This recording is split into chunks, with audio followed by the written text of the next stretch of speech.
Hi friends, போக்கோல இருந்து பாத்தீங்க அப்படினா வந்து ரீசன்ட்டா போக்கோ M7 அப்படிங்கற ஒரு 5G மொபைல் வந்து 10000 ரூபாய்க்கு வந்து லான்ச் பண்ணிருந்தாங்க. இந்த மொபைல் வந்து Flipkartல வந்து இன்னைக்கு கொஞ்ச நாள்ல வந்து சேலிங் வந்து ஸ்டார்ட் பண்ண போறாங்க. இந்த மொபைல்ல என்னென்ன ஸ்பெக் இருக்குங்கறத வந்து ஒவ்வொண்ணா வந்து பாத்துறலாம்.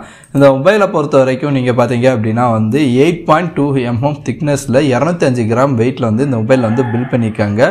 இதோட பேக் பேனல் பாத்தீங்க அப்படினா வந்து பிளாஸ்டிக்லயும் ஃப்ரேம் வந்து பிளாஸ்டிக்லயும் வந்து கொடுத்திருக்காங்க. இந்த பிரைஸ்க்கு இதுதான் வந்து கொடுப்பாங்க.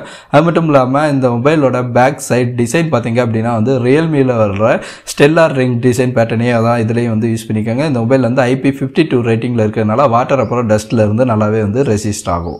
இதோட டிஸ்ப்ளே பொறுத்த வரைக்கும் 6.88 இன்ச்சஸ்ல HD+ IPS LCD டிஸ்ப்ளே வந்து கொடுத்திருக்காங்க.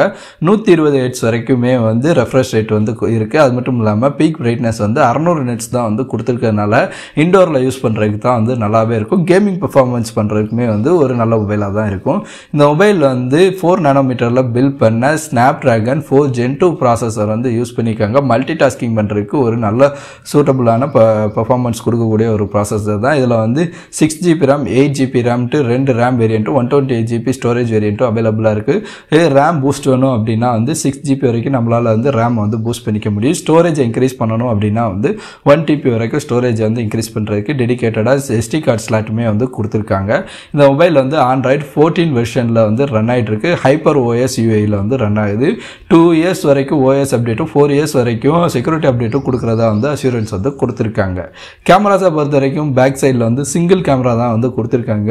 ஒரு 50 MP கான ஒரு சிங்கிள் கேமரா. இது வந்து சோனியோட சென்சார் உள்ள ஒரு கேமரா. அடுத்து செல்ஃபிக்கு ஒரு 8 MP கான செல்ஃபி கேமரா வந்து கொடுத்திருக்காங்க. ரெண்டையுமே யூஸ் பண்ணி நம்ம வந்து 1080 பிக்சல் வரைக்கும் நம்மளால வந்து போட்டோஸ் வீடியோஸ் வந்து எடுத்துக்க முடியும். பேட்டரியை பொறுத்த வரைக்கும் இதுல வந்து 5160 mAh கான பேட்டரி வந்து கொடுத்திருக்காங்க. இதை வந்து சார்ஜ் பண்றதுக்கு வந்து 18 வாட்ஸ் வரைக்கும் ஃபாஸ்ட் சார்ஜிங் சப்போர்ட்டோட வருது. ஆனா பாக்ஸ்ல வந்து பாத்தீங்க அப்படின்னா 33 வாட்ஸ் கான ஃபாஸ்ட் சார்ஜர் வந்து ப்ரொவைட் பண்றாங்க.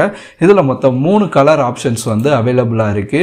ஒன்னு வந்து பாத்தீங்க அப்படின்னா வந்து Black அப்படிங்கிற கலர், அடுத்து வந்து மின்ட் கிரீன், கடைசியா வந்து ஓசோன் ப்ளூ அப்படிங்கிற கலர். எனக்கு வந்து இந்த மின்ட் கிரீன் அப்படிங்கிற கலர் வந்து பிடிச்சிருக்கு. உங்களுக்கு எந்த கலர் பிடிச்சிருக்குங்கிறத வந்து சொல்லுங்க.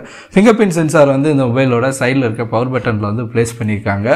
அது மட்டும் இல்லாம இதுல வந்து 3.5 mm ஆடியோ ஜாக்குமே வந்து கொடுத்திருக்காங்க. இதுல வந்து ப்ளூடூத்தை பொறுத்த வரைக்கும் ப்ளூடூத் வந்து 5.0 தான் வந்து இருக்கு. வைஃபை வந்து கொடுத்திருக்காங்க. NFC வந்து கொடுக்கல. 5G சப்போர்ட் பண்ணும். இந்தியாவில் உள்ள எல்லா 5G நெட்வொர்க்குமே வந்து சப்போர்ட் பண்றாப்புல தான் வந்து கொடுத்திருக்காங்க. ஓவராலா பார்க்குறப்ப 10000 ரூபாய்க்கு ஒரு நல்ல பேக்கேஜாக தான் இந்த மொபைல் வந்து எனக்கு வந்து ஃபீல் ஆகுது. உங்களுக்கு இந்த மொபைலில் வந்து என்ன பிடிச்சிருக்கு பிடிக்கல, நான் ஏதாவது தப்பாக சொல்லியிருந்தாலோ இல்லை மிஸ் பண்ணியிருந்தாலோ அதை வந்து கமெண்ட் பண்ணுங்கள். எல்லாம் தெரிஞ்சுக்கிட்டு இன்னொரு சூப்பரான வீடியோவில் சந்திக்கலாம். அது வரைக்கும் மறக்காமல் நம்ம இப்போ மருவம் சேனலை சப்ஸ்கிரைப் பண்ணி ஃபாலோ பண்ணிக்கோங்க.